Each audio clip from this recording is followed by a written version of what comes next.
aujourd'hui, la conférence qui s'ouvre maintenant est une table ronde, une première de 2 tables rondes sur l'engagement.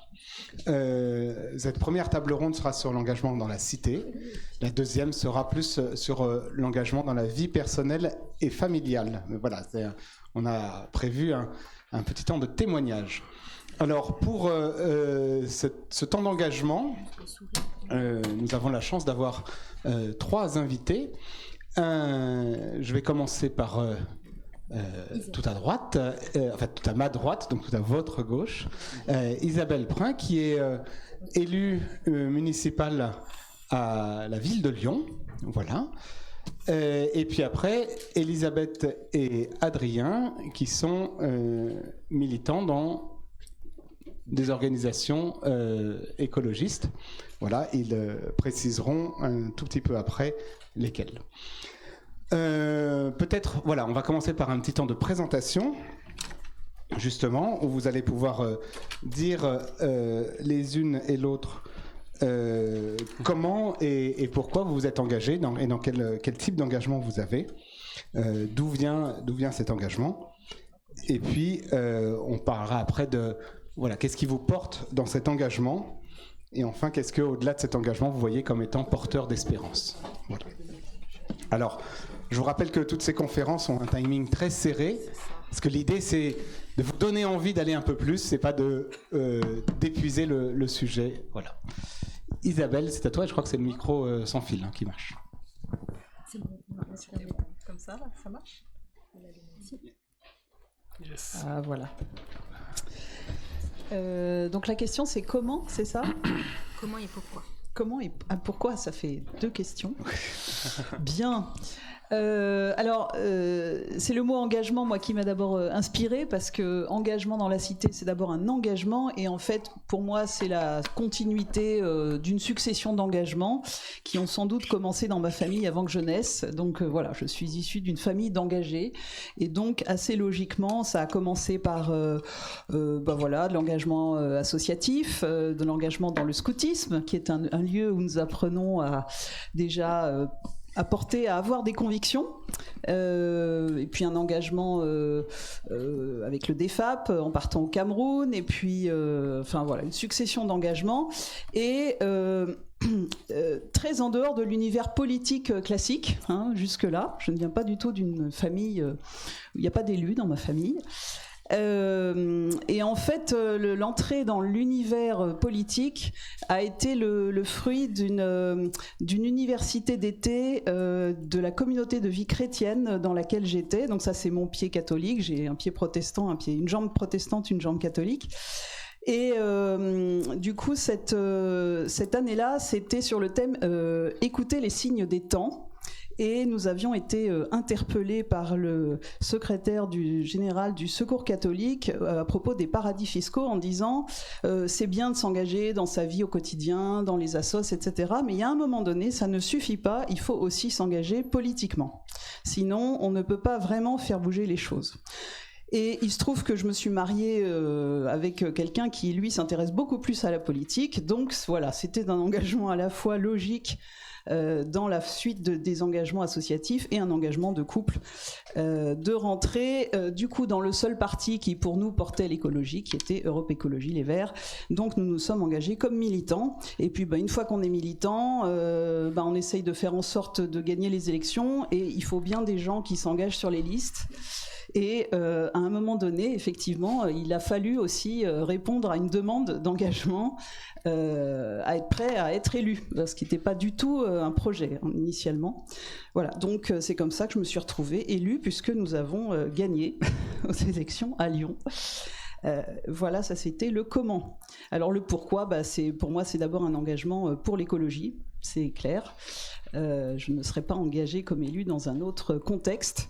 Donc c'est un engagement avant tout pour faire progresser l'écologie dans la ville, et de le faire ensemble, collectivement, parce qu'on ne peut pas agir tout seul au niveau voilà, de la cité, on est un collectif. Donc voilà, c'est un service pour moi, c'est aussi, je l'ai pris comme un service avant tout.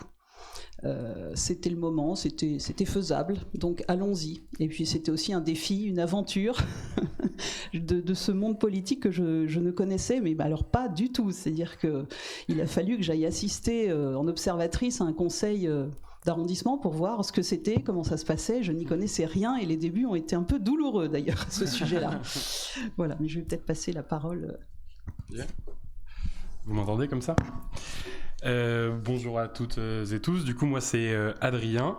Je suis pas trop de l'est de la France parce que je viens du Poitou-Charentes, dans un petit village entre Poitiers et La Rochelle. Moi, un petit peu comme Isabelle, l'engagement, c'est un petit peu quand même quelque chose de familial. Avec des parents qui étaient quand même qui se sentaient concernés par les différentes questions qui peuvent traverser la société, etc. Et également un peu moins sur le plan politique, mais j'ai été pas mal engagé dans des associations d'éducation populaire quand j'étais enfant, ado et puis jeune adulte, notamment au mouvement rural de la jeunesse chrétienne, le MRJC, et par la suite en tant que responsable aux éclaireuses et éclaireurs unionistes de France. Et sur le plan personnel, je viens du milieu agricole. Mon père est agriculteur, il fait de la production céréalière, donc dans les Deux-Sèvres.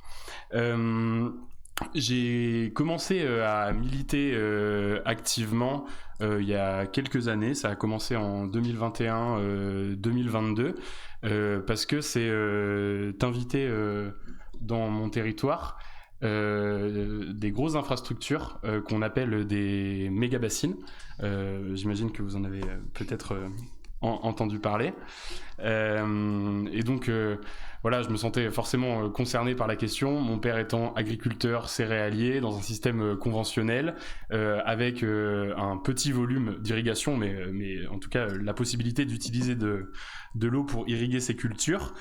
Et donc tout naturellement, j'ai rejoint cette lutte-là quand elle s'est décalée du Marais Poitevin, où elle a émergé historiquement parce que les premiers chantiers de bassines étaient là-bas, et qu'elle s'est décalée dans le village à côté du mien qui s'appelle Sainte-Soline. Voilà.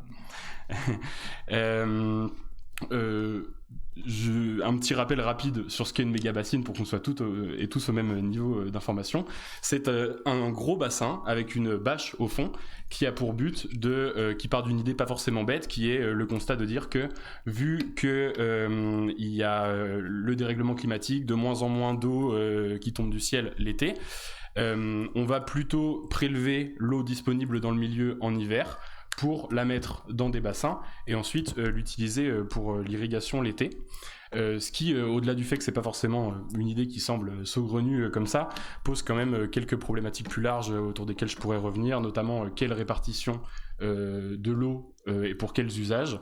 Il faut savoir que par exemple l'eau utilisée pour les méga-bassines et l'irrigation en agriculture, ça concerne 6% des paysans, et avec des questionnements sur pourquoi est utilisée cette eau, quoi, pour quel modèle est utilisée cette eau, pour quel type de culture, est-ce que c'est pour des cultures exportées ou est-ce que c'est pour nourrir les humains, ce genre de questionnement. Donc un plan sur la lutte des méga-bassines, et également j'ai rejoint une autre organisation qui s'appelle les Soulèvements de la Terre, qui est une organisation qui a pour but de mener des actions contre le complexe agro-industriel et contre les grands projets inutiles. On peut avoir par exemple en tête la lutte contre l'autoroute de l'A69, et qui avait pour but de porter un petit peu une autre voie que la vision générale de l'écologie à laquelle on peut être sensibilisé dans la société, à savoir une vision de l'écologie qui est souvent concentrée sur les petits gestes du quotidien et sur le changement de nos pratiques dans notre vie quotidienne.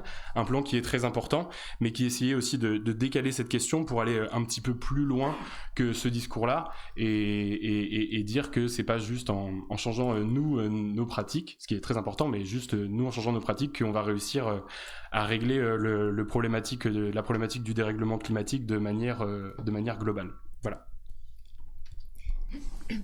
Et donc, moi, c'est Elisabeth. Je viens comme vous deux aussi, d'une famille et d'un milieu plutôt engagé, notamment sur les questions écolo. Je me suis engagée dans le scoutisme depuis très jeune aussi.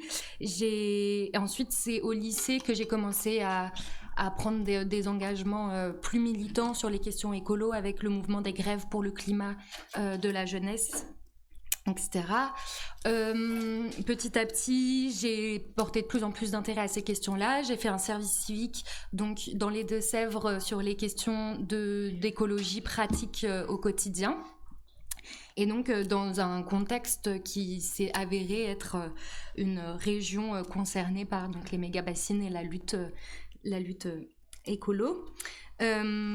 Aujourd'hui, donc, j'essaye d'allier les deux plans, la question de lutte individuelle, ce qu'on disait sur ce qu'on peut faire nous-mêmes, et j'avais aussi envie de participer à quelque chose de plus grand et de plus collectif, et donc je me suis engagée aussi au soulèvement de la terre pour participer à la lutte contre le complexe agro-industriel, et surtout pour moi c'est pour tendre vers un projet de société qui me correspond plus, qui est plus juste, plus équitable et plus vert en l'occurrence.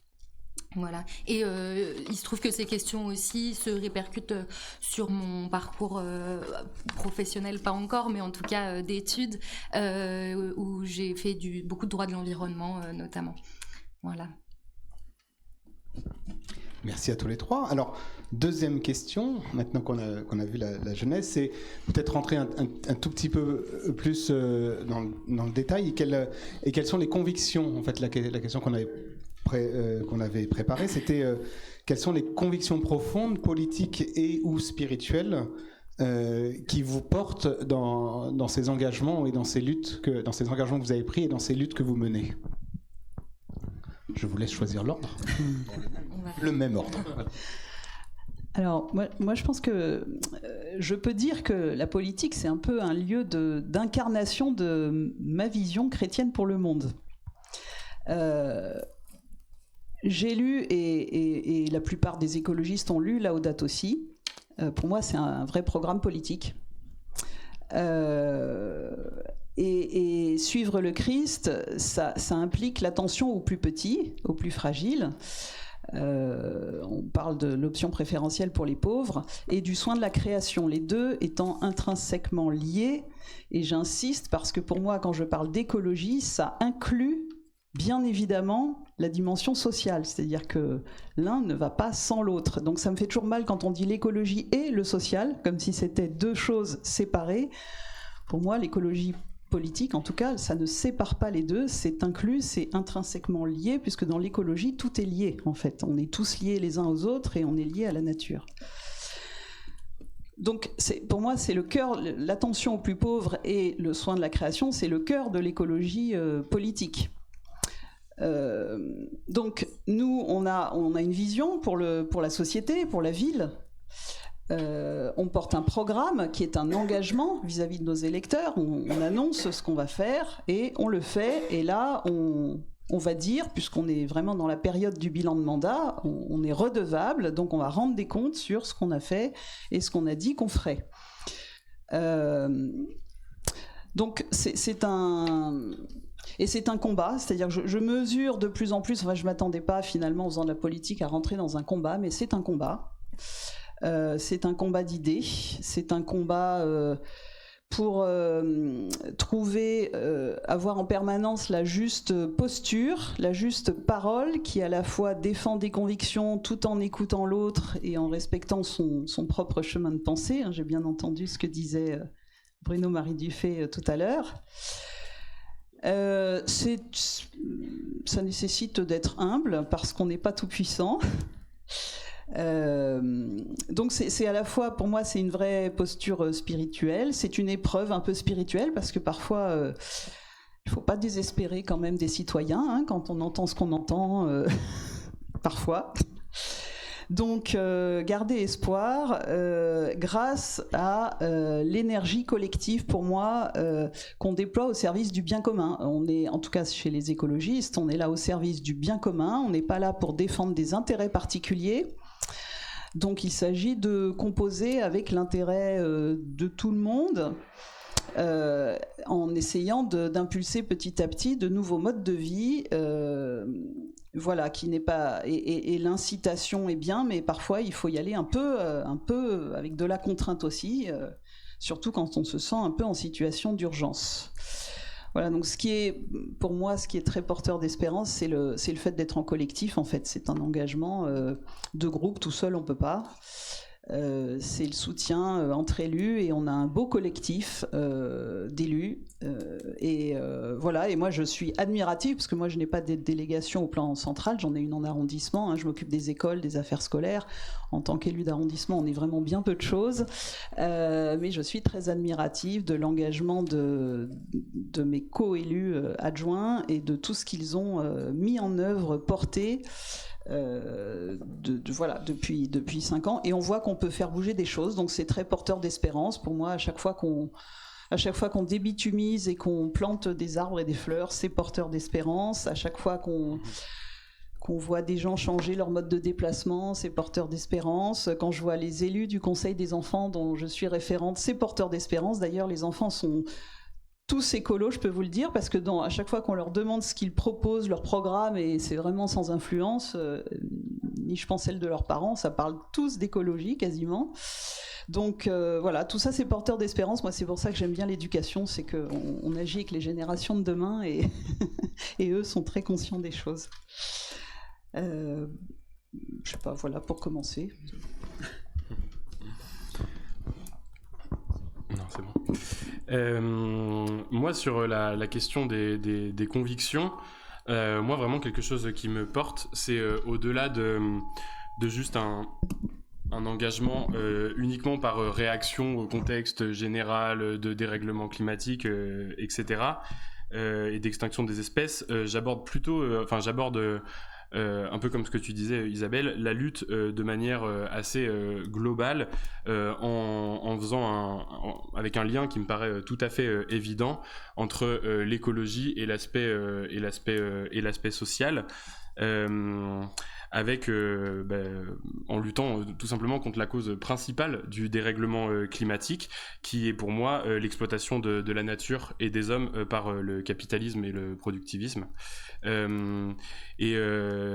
nous, il y a enfin, dans les milieux où je traîne, il y a quand même 2 slogans qui sont assez sans équivoque sur cette convergence qui doit exister selon moi, à savoir l'écologie sans la lutte des classes, c'est du jardinage. Et fin du monde, fin du mois, même combat, parce que vraiment on subit et on voit les effets du dérèglement climatique à l'échelle mondiale, mais pour moi voilà, c'est le symptôme de une seule chose qu'on appelle le capitalisme.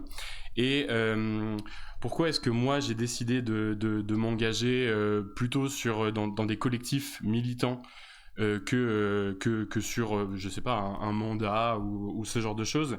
Ce que je porte moi, c'est que c'est une conviction que c'est aussi en menant des actions qu'on pourrait un petit peu cataloguer comme des actions radicales qu'on arrive à installer certaines thématiques dans le débat public et à faire parler de certaines choses. Il y a un petit exemple qui moi me fait sourire et je trouve assez parlant, c'est que en fait, de base, je reprends mon exemple de méga-bassines, de base ça s'appelait pas du tout des méga-bassines, ça s'appelait des bassines, enfin des réserves de substitution. C'est ça le mot technique qui existe par les porteurs de projets, etc. Mais en fait, personne ne connaît ce terme maintenant. Quand on tape quand on dit à quelqu'un réserve de substitution, c'est pas forcément parlant, alors que méga bassine, ça l'est beaucoup plus. Et pourquoi est-ce que ce mot qui appartenait aux militants, qui était la façon dont les militants nommaient ces infrastructures, existe dans le débat public? C'est parce qu'il y a eu des grosses mobilisations populaires, des élans de plein de gens qui s'engagent pour faire parler de ce sujet, pour mettre la question de la gestion de l'eau sur la table, et c'est ça qui permet à ce terme maintenant d'exister, alors que c'était pas forcément le nom que leur avaient donné les porteurs de projets. Voilà, et je continuerai sur l'expérience après. Ah non, pardon, désolé, j'avais une dernière chose à dire. Mais pour moi, c'est justement ces actions dont je parlais, elles sont en totale complémentarité avec d'autres modes d'action, des engagements au niveau local, par des élus, etc. C'est une complémentarité qu'on revendique. C'est une composition qui est importante, comme je le disais tout à l'heure, pour lier le plan écologique au plan social. Par exemple, pour l'exemple de la lutte que je représente aujourd'hui, c'est une composition avec des personnes militantes dans les collectifs, des partis politiques, notamment ELV par exemple, des syndicalistes, etc., etc. Et c'est cette composition qui réussit à faire avancer certaines choses. Et de notre côté, on a tout à fait vu les avantages que ça pouvait offrir d'avoir des élus qui adhèrent à ce qu'on peut porter, que ce soit pour un soutien au Parlement sur certaines thématiques, pour se faire accueillir par des élus locaux dans le cadre de mobilisation, etc. Moi, sur mes convictions, ça serait mentir que de dire que l'éducation protestante aussi que j'ai reçue est totalement étrangère à mon engagement. Cette tradition qu'il y a de toujours se questionner m'a beaucoup apporté aussi et m'a poussé à répondre à mes questions et à m'engager pour à avoir à cœur de faire attention aux autres et de faire attention au monde dans lequel on vit et à la création qui nous entoure aussi. Et donc c'est pour ça que j'ai choisi de m'engager de façon militante. C'est aussi pour ce sentiment d'appartenance collective qu'on retrouve dans les différents engagements. Mais pour moi, voilà, quand j'ai la conviction qu'il faut agir ensemble et maintenant pour conserver un avenir viable pour nous et pour ce qui arrive après nous. Et que du coup, cet engagement politique, il est extrêmement important pour faire changer les choses. Et ça permet aussi de dépasser le sentiment d'impuissance qu'on peut avoir parfois et de peur sur ce qui peut se passer. Voilà, bon, c'est... Je propose, avant de vous poser la troisième question, de voir s'il y a des questions qui émergent de la salle déjà. Alors, j'ai pas suivi si c'était aux hommes ou aux femmes de commencer la salle de questions. Mais on repart à zéro l'après-midi. Voilà. Alors, il y a une première question. Oui. Moi, ma question, je la proposerai autour d'Elisabeth Brun. Je ne rencontre pas souvent le milieu chrétien. Je suis de la région du Nord-Pas-de-Calais. J'ai vécu toute ma vie comme syndicaliste dans les usines. Et dans le Nord-Pas-de-Calais, le milieu ouvrier est très éloigné pour différentes raisons, à la fois de la religion protestante qui est inexistante et surtout du milieu catholique. Je suis donc toujours surpris d'entendre le milieu chrétien parler du pauvre. Je me dis, c'est étrange, la façon dont il parle du pauvre quand on connaît par exemple la richesse du Vatican et compagnie. Je me dis, c'est curieux. On a le droit de penser autrement, mais quand on est ouvrier, on a toujours cette difficulté de compréhension de cette question. Et nous la prenons au sérieux. Alors, ma première question vous concernant, c'est, au fond, le pauvre, c'est qui ? C'est ma première question. Deuxième aspect, de quoi souffre-t-il, ce pauvre ? Et enfin, que faire pour éliminer, voire réduire la souffrance du pseudo-pauvre. Gros programme. Alors, je vous propose de prendre une deuxième question pour laisser à Isabelle le temps de réfléchir. Il y a déjà 3 questions dans une. Elle est bien la question. Pardon ? Il y en a 3 déjà. Vraiment Voilà. 3. Ah, est-ce qu'il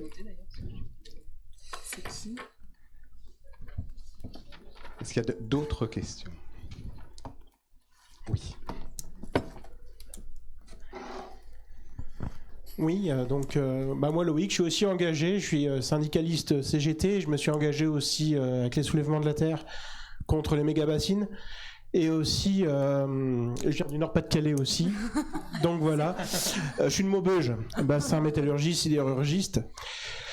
Et moi, j'étais engagé à la JOC, Jeunesse ouvrière chrétienne, avec qui on a beaucoup travaillé avec le MRJC sur plein de causes communes. Europe Écologie et Vert, forcément, au niveau des plans vélo.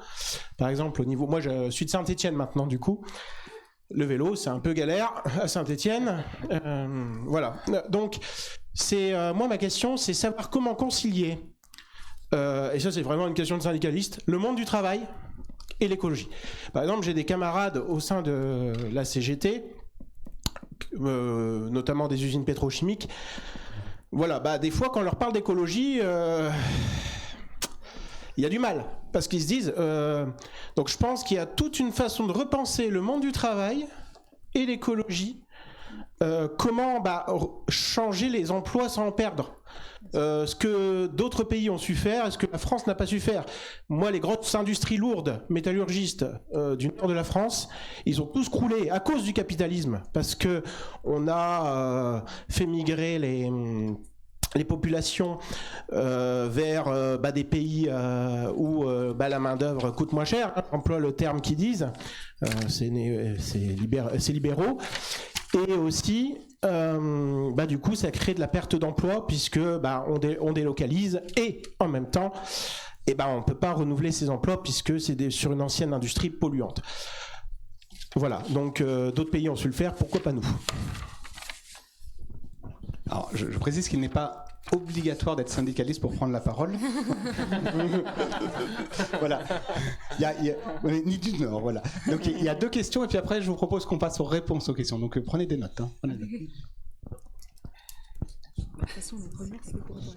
Bonjour. Moi, j'avais une question par rapport à l'engagement politique des uns et des autres. En fait, comment vous conciliez la radicalité de l'Évangile et des paroles qui sont tellement fortes de Jésus face aux puissances de l'argent, et en fait le fait que quand on fait de la politique, et quand on lutte, quand on milite, il faut s'allier, il faut aussi accepter le temps du changement, etc. Voilà, tout simplement. Comment vous vivez ça, vous ? Et une dernière question de cette première salve. Non ? Non ? C'est bon. Alors, oui. Ne riez pas, je suis syndicaliste aussi, mais à Force ouvrière, donc, mais pour les enseignants. Et je viens du Trièves, donc qui est quand même très fortement marqué par l'écologie. Notable. Et notre paroisse, parce que je suis présidente du conseil presbytéral, est inscrite dans Église verte, qui s'est un peu mise en silence pendant quelques années. Et moi, je viens aussi ici pour savoir, parce que j'ai une petite cité, comment je voudrais avoir des outils, en fait, parce qu'en arrosant, ça suffit pas, des outils, en fait, pour relancer Église verte et justement fédérer des personnes qui sont déjà sensibilisées. Pas toutes, pas toutes. Voilà. Donc, une salve de questions sur le pauvre. Qu'est-ce que le pauvre et comment faire cesser les souffrances des pseudo-pauvres, effectivement. Une question sur comment concilier le monde du travail et l'écologie. Une question sur comment concilier la radicalité de l'évangile avec les compromis nécessaires en politique. Et voilà, pour Église verte, il y aura une session spéciale sur comment relancer sa paroisse Église verte, un stand qui a lieu, alors je sais pas... voilà. À 14h, salle Jonas. Donc je propose que la réponse à cette question soit traitée dans la session qui est consacrée à ça. Oui, on n'aura pas trop la réponse, désolé. Mais je change de casquette et je dis c'est vraiment très très bien de se lancer dans Église verte. Voilà. Je suis moi-même vice-président d'Église verte au niveau national et donc j'encourage toutes les paroisses à le faire. Voilà. Mais je vais laisser la parole aux invités de maintenant.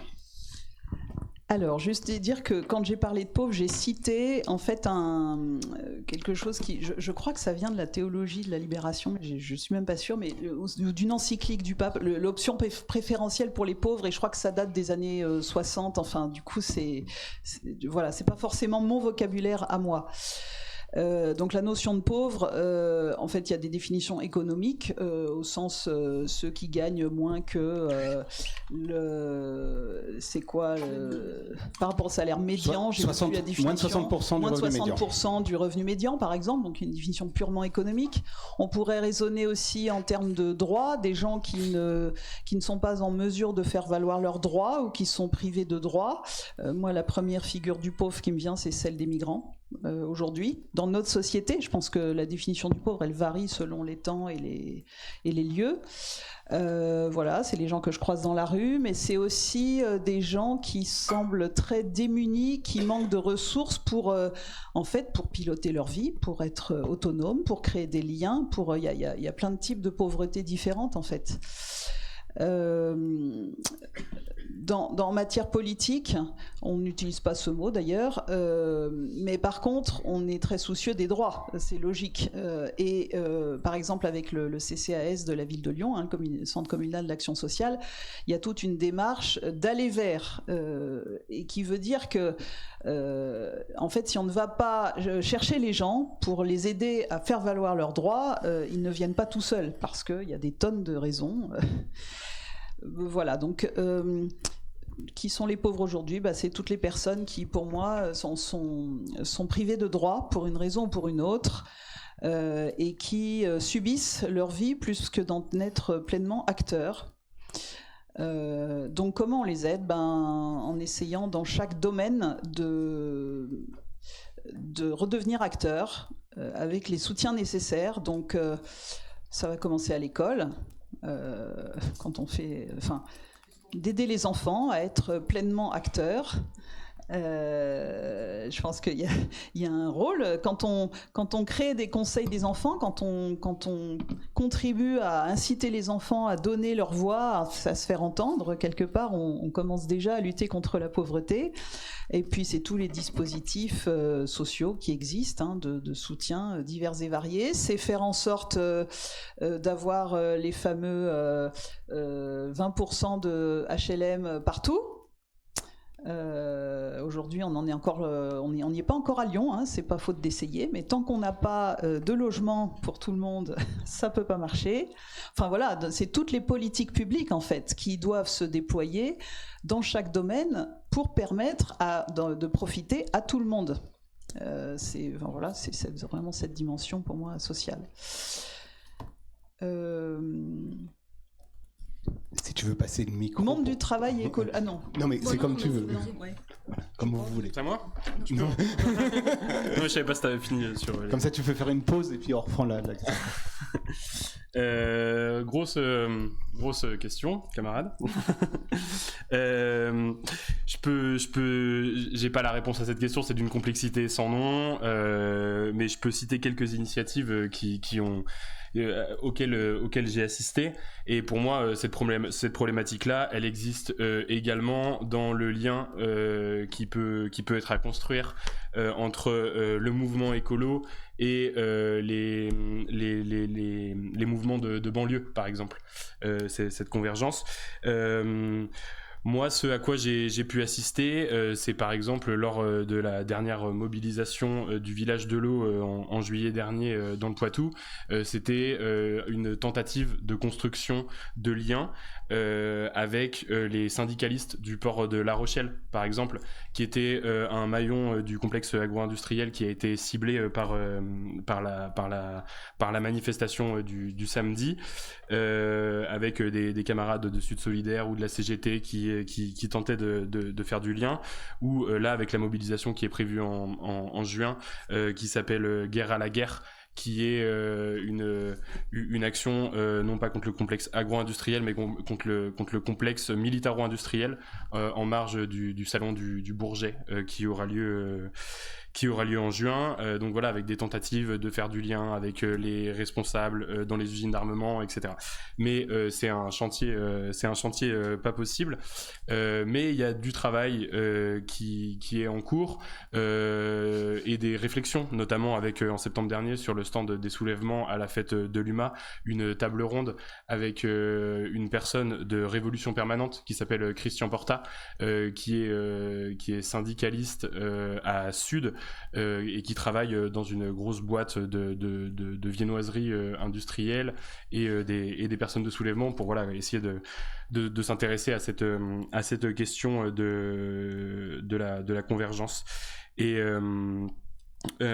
après, c'était peut-être que ça va un petit peu sur le plan de la question de la personne derrière, pour faire exister différentes composantes plus ou moins radicales au sein d'une même organisation. Moi, ce que je peux dire là-dessus, c'est qu'il y a des outils qui existent, notamment la réalisation de documents qu'on appelle des consensus d'action, qui vont faire en sorte qu'avant un événement, les différentes composantes se mettent d'accord sur jusqu'où on va dans les actions et les discussions qui peuvent être menées. Voilà.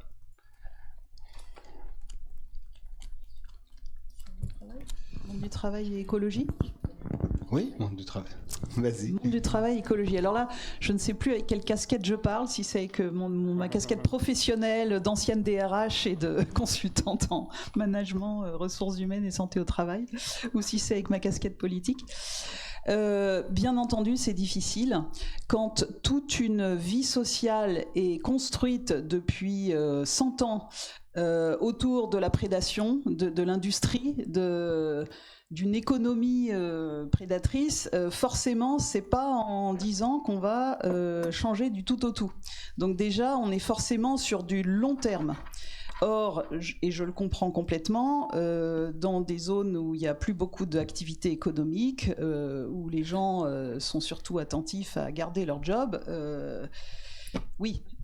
Donc, en fait, la réponse, elle est dans des politiques de long terme et des stratégies de long terme. En fait, aujourd'hui, par exemple, la métropole, parce que la compétence de l'emploi est plutôt à son niveau, travaille justement avec l'Institut Transition, notamment sur les métiers de l'écologie. En fait, les métiers de la transition, il y a beaucoup de métiers.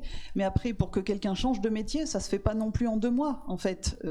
Voilà, donc on est dans ce mouvement de petit à petit se dire, mais quels sont les métiers de demain ? Comment on peut amener les gens à y arriver, etc. Et en fait, les évolutions techniques qui font qu'il y a des pans entiers d'activités économiques qui s'écroulent et que les gens se retrouvent au chômage, c'est pas tellement nouveau. C'est même pas lié à l'écologie, c'est lié à l'évolution technologique. Donc on est dans des choses, j'ai envie de dire, ça fait longtemps qu'on sait qu'il faut penser long terme dans l'activité économique, et c'est pas pour autant que les employeurs le font, hein. La gestion prévisionnelle des emplois et des compétences, le fait de former les gens en permanence, le fait de... ça ne se fait pas à la hauteur où ça devrait, donc forcément c'est difficile. Pour autant... les gens ne sont pas forcément insensibles, il y a des initiatives, je pense, et moi je crois beaucoup, il y a beaucoup d'entrepreneurs aujourd'hui qui sont très sensibles à l'écologie, qui sont beaucoup plus conscients que certains hommes politiques sur le sujet, et qui travaillent dans leurs propres entreprises. Il y a aujourd'hui des entreprises qui sont vertueuses, donc il y a des choses qui se font. Après, moi je ne crois plus personnellement aux très grandes entreprises du CAC 40, c'est-à-dire que dès que ça devient trop gros, on perd de vue, les dirigeants perdent de vue ce qui se passe sur le terrain. Donc, ça ne peut pas marcher. Voilà. Donc, ça marche dans les entreprises à taille humaine, de taille moyenne ou grande, mais qui ont à leur tête des dirigeants qui ont quand même conscience de leur impact sur le territoire, voilà, et qui veulent en faire quelque chose, parce que c'est de ça dont on parle, d'impact sur le territoire. Voilà, donc après, j'ai pas d'exemple en tête de petites initiatives qui peuvent se faire au sein des entreprises, mais je pense que les syndicats, la plupart sont... alors non, oui, ça dépend où en fait, effectivement, ça dépend où, hein, c'est sûr. Les syndicats chez EDF dans le nucléaire, forcément, ils aiment pas les écologistes, voilà. Et sur la radicalité, alors, radicalité et compromis. Ça me fait penser à des collègues élus qui au début disent attention, hein, moi je suis radical, hein, donc je vais y aller. En fait, il y a une réponse pour moi, c'est la démocratie. C'est la démocratie participative, c'est la concertation, il n'y en a pas d'autre. À Lyon, la première adjointe, elle est chargée des finances, le deuxième adjoint, il est chargé de la transition écologique, et la troisième adjointe, elle est chargée de la démocratie locale. La démocratie, le fait que les gens discutent, parlent ensemble, se rencontrent, pour reprendre ce que disait Bruno-Marie Dufay, et débattent, délibèrent. C'est le sens de notre fonctionnement politique. C'est ce qui va permettre de trouver des compromis. Toute la difficulté pour moi, c'est qu'aujourd'hui, on n'est plus dans c'est difficile la vraie démocratie, hein, que les gens s'intéressent vraiment et participent. Ça marche avec les conseils de quartier, ça marche avec les concertations, mais c'est pas simple parce que les gens, on voit bien des citoyens qui sont en fait qui raisonnent consommateurs de politique publique où voilà, c'est je suis votre client, il faut qu'en face de chez moi ça soit propre, ça soit circulable et que j'ai personne qui vienne boucher ma vue. Voilà, ça c'est le raisonnement du citoyen consommateur. Donc on essaye de développer le citoyen qui se pose la question de l'impact pour les autres, qui élargit un peu son point de vue au-delà devant sa maison, et qui est capable du coup d'entendre aussi les intérêts des autres pour trouver finalement des solutions communes.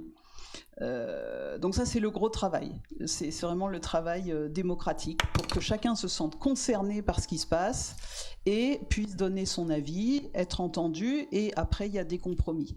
Voilà. Et ce qui est difficile en politique, c'est quand on voit la prévalence de la communication, la petite phrase, le truc des journalistes, les journalistes qui veulent faire du buzz, donc ils sont plutôt dans des logiques de polémique plutôt que de construction. Voilà, ça c'est ce que je trouve difficile dans la façon dont se fait un peu la politique. Voilà. Et peut-être un tout petit mot aussi sur la question de la radicalité du message de l'Évangile. Pour moi, justement, il justifie en quelque sorte la radicalité de notre message politique. Ce qu'a dit Jésus il y a 2000 ans, ça reste un gros changement et un gros chamboulement. Et en fait, aujourd'hui, en tout cas pour moi, je m'inscris un peu aussi dans cette continuité-là de porter des messages qui chamboulent et qui viennent nous confronter dans nos vies quotidiennes. Donc pour moi, justement, c'est pas incompatible en tout cas, et plutôt ça en découle aussi d'un certain point. Voilà. Juste un prolongement. Tu pourrais préciser le genre d'enseignement de Jésus auquel tu fais référence en disant qu'il est venu chambouler. Oula, faut que je révise l'école biblique. Je sais pas, un message aimer son prochain comme soi-même, ça tombe un peu sous le sens, mais en fait, aimer son prochain comme soi-même, c'est aimer justement et avoir une attention aux personnes qui sont exclues de notre société.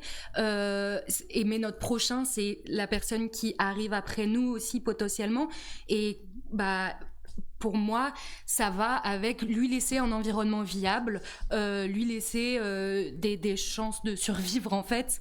Voilà, après c'est très personnel comme vision, mais par exemple. Plein de questions. Oula. Non, je crois qu'il faut. Voilà, on va prendre les deux questions et puis on arrêtera après parce que l'heure tourne. En fait, c'est juste une remarque par rapport à nos aînés, parce qu'on a eu une conférence au préalable qui dit qu'il faut savoir son passé, connaître son passé, savoir d'où on vient, et je pense que le lien il est fait là, en fait. Il faut pas oublier que votre génération nous renvoie à ce que nos grands-parents ont connu après la Deuxième Guerre mondiale. Voilà. À la fois, ils avaient été privés de tout, mais c'était des écolos quand même. Il y avait beaucoup de personnes qui vivaient aussi, qui prenaient soin de la nature. Et c'est vrai qu'en l'espace de 50 ans, 60 ans, il y a eu une accélération du progrès. Et effectivement, on a perdu ce lien à l'humain, ce lien à la nature. Et je remercie les jeunes générations de nous pousser, hein. Moi je me sens déjà vieille, pour revenir à ce qui est raisonnable. Une dernière courte intervention. Bonjour. Je ne sais pas si les syndicalistes. Si, je suis syndicaliste, j'étais élu aussi, du côté plus radical qu'Europe Écologie Les Verts. et protestants, donc chrétiens. Donc il y en a aussi, hein, vous voyez, dans les milieux un peu radicaux.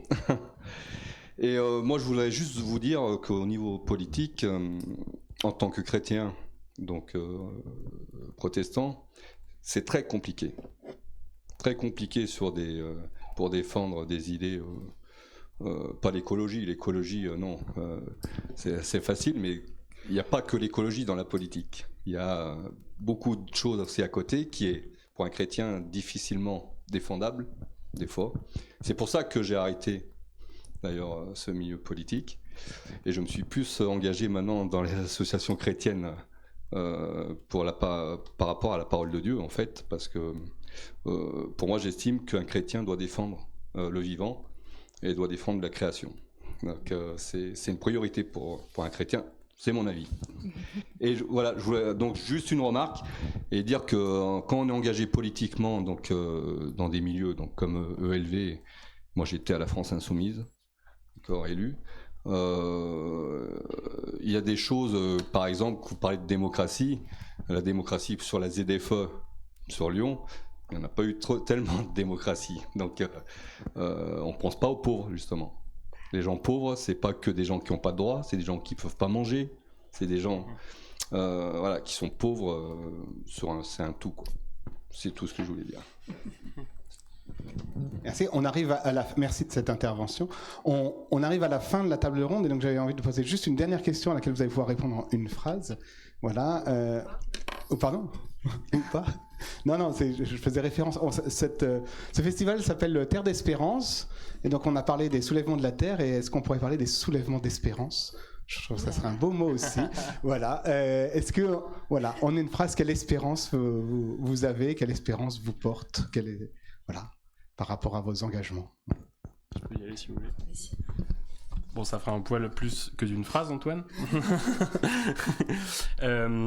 Moi, ce qui me porte, c'est juste par rapport aux aberrations qu'on voit dans le monde entier, que ce soit sur le plan écologique, sur la montée de l'extrême droite, etc. C'est juste retrouver du pouvoir d'agir par ce que je peux faire et par les choses dans lesquelles je m'engage. Également réussir à travailler des solidarités internationales. Juste pas se dire que, par exemple, moi, pour la thématique que je vous ai présentée, là, pour la lutte pour l'accès à l'eau et une juste répartition, il faut qu'il y ait une solidarité qui s'exerce de manière internationale, notamment par exemple avec les luttes qu'il y a pu avoir au Chiapas ou l'accès à l'eau dans le cadre du génocide auquel on assiste à Gaza. Et puis voilà, juste aussi réussir à porter d'autres voix, montrer d'autres modèles, que ce soit moi avec le fait que je vais m'installer dans l'agriculture, montrer des alternatives, que c'est possible de s'organiser collectivement pour aboutir à des choses et faire vivre l'aspect démocratique et du construire ensemble sur le territoire, là où pour l'instant la vision de l'engagement avec les nouvelles choses qui sont mises en place comme le SNU, ce à quoi on assiste, c'est une déresponsabilisation des gens et une mise au pas de la jeunesse. Voilà.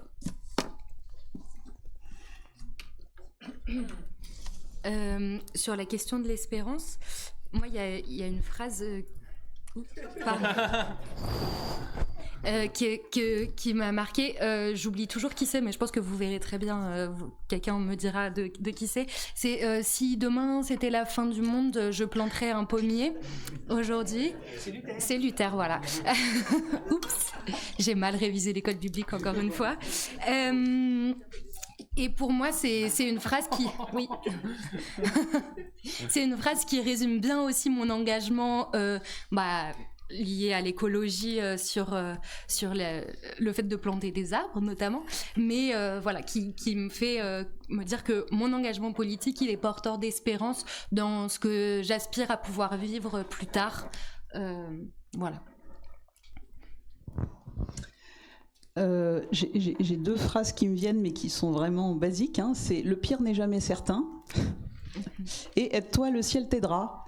C'est-à-dire que je crois que pour ne pas désespérer, il faut être dans l'action déjà, d'être dans l'action collective ensuite, Et puis se souvenir aussi, enfin moi de temps en temps j'essaye de prendre un gros hélicoptère à énergie renouvelable virtuel.